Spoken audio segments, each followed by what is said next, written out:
guys, welcome back to my channel. I'm so glad you stopped by today because today I've got another oil painting time lapse for you. This is a painting I'm really excited to show off because it was my first time trying to go really hyper realistic with a piece. Now granted, it is kind of a small piece, so I could only go so detailed, but I'm pretty happy with it.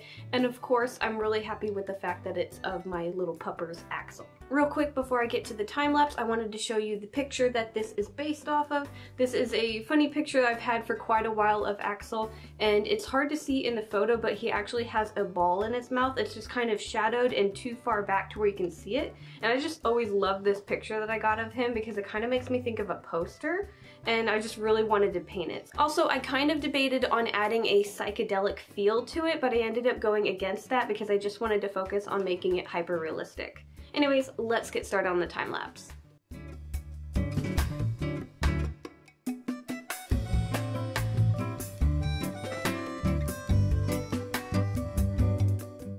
Okay guys, so like I said, when I started this painting, I really wasn't 100% sure on where I wanted to go with it.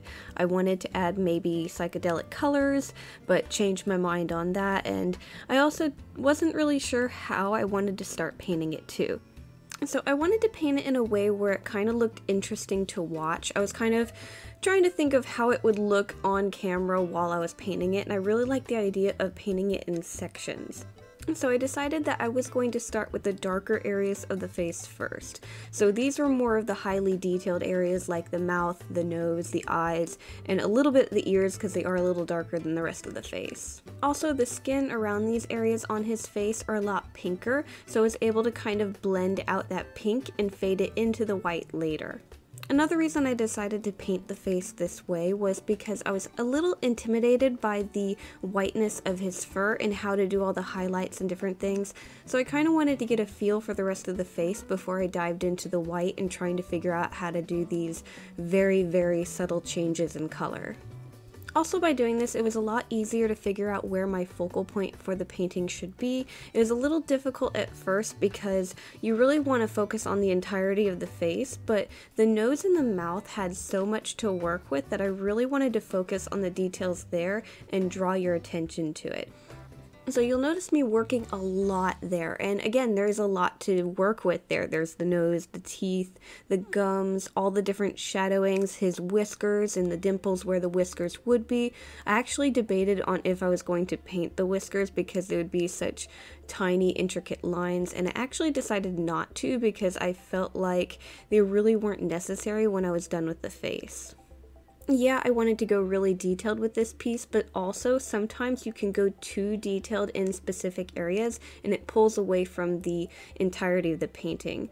So another example of this could be like when I get to the whiteness of the fur, I could try and paint each individual hair, and granted you can do that, but it would be a lot easier to do that with a larger piece. With a piece this size, you probably just want to focus on the shading and blending, and it kind of fills in the gap. Granted, also, Axel's fur is very short, so you really don't see much of a fur texture to it. And that definitely did help me a lot with getting his face correct. I didn't have to focus so much on the texture of it. Everything just kind of blends so naturally together that I mainly focused the details of the fur around the details of the face, like the eyes, the nose, and the mouth. Anything else kind of just naturally blended together, and I didn't really add much more other than focusing on the shadows. And then eventually, once I was happy with how the nose and the mouth area looked, I did move on to the eyes. Now, the eyes were a little bit difficult because they were, for one, they were very simple, but also my image was a little blurry there. I think when I took this photo of Axel that his eyes were in the process of blinking, so everything else is highly focused, but his eyes are just a little blurry.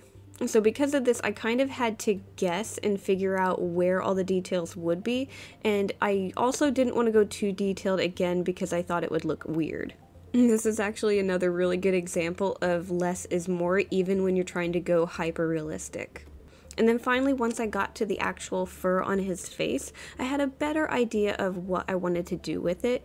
For one, I was able to kind of get used to what colors were already on his face, so I was able to figure out which lighter colors I needed to make. And surprisingly enough, there was a decent amount of green and a little bit of orange even in here. Just very, very subtle versions. There wasn't just different shades of pink. There's a bunch of different like blues and greens that I had to mix into the white to get the shadows to look correct. Now this was definitely a challenge. In different areas I did have to go over multiple times, but I'm very glad that I decided to try it out this way instead of just using different shades of pinks to make the highlights, because I feel like he would look a little bit more like a little piglet than an actual dog, and getting those blues and greens in there really helped with his shadows. So if you're trying to paint something white similar to Axel's fur, I recommend really diving into your reference photo if you have one, even like zooming in to the point of seeing pixels so you can see the individual colors that are in the white. It really does help. Now, if you want to get really precise and not just guess at the colors, one thing you can do is, if you have a reference photo, is throw it into any editing software that has that eyedropper tool. That will actually select the colors that are actually there, and you won't have to worry about your eyes playing tricks on you and only seeing white. It'll actually select that color and show it to you, and that'll definitely help you find out what colors are really there and which ones are not.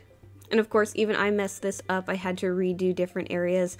One area of his fur that I had a lot of trouble with was actually his neck. I wanted to get it darker, but I ended up getting it too green at one point and had to go over it a few different times to get it to look correct.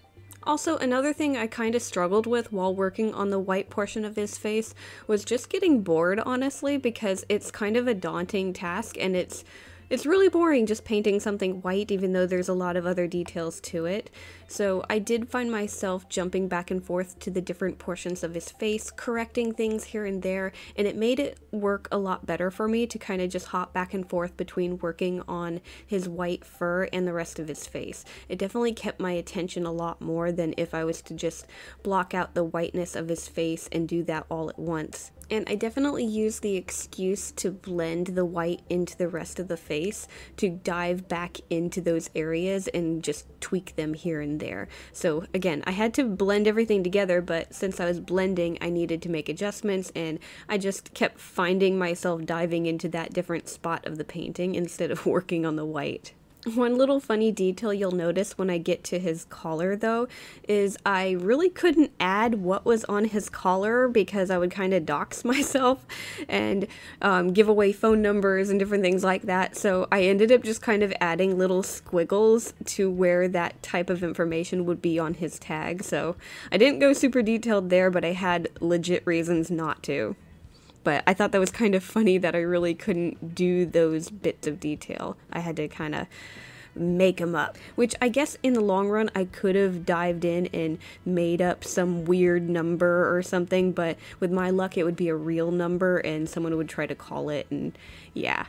So I just kind of made little wiggly lines there. I also had a little bit of trouble distinguishing the collar from the neck, mainly because the colors for the chain on his collar are very similar to the rest of the face, and I really wanted to distinguish them. So I ended up going over that area with black first and then building up from there. That way there was a nice kind of line separating the face from it, and it kind of helped bring it out a little bit.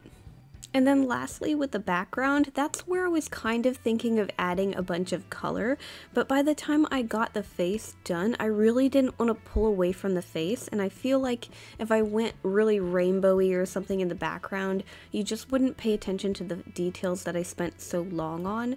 And I honestly kind of fell in love with the color that I used to tint my canvas, so I just kind of used that and I blended it outwards. So I kind of added a little bit of a lighter spot, and then I faded darker and just kind of adjusted it and blended it so it looked nice and neat and not like an unfinished portion of the painting. So yeah, I really wasn't sure what to do with the background, so I just went with what was already there but cleaned it up.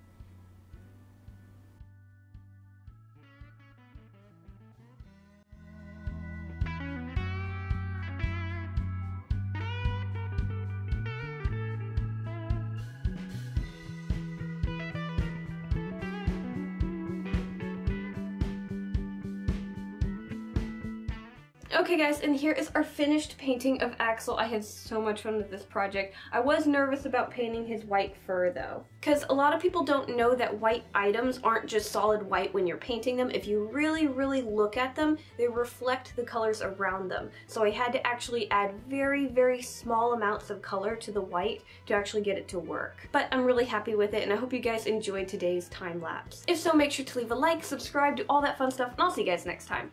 Bye!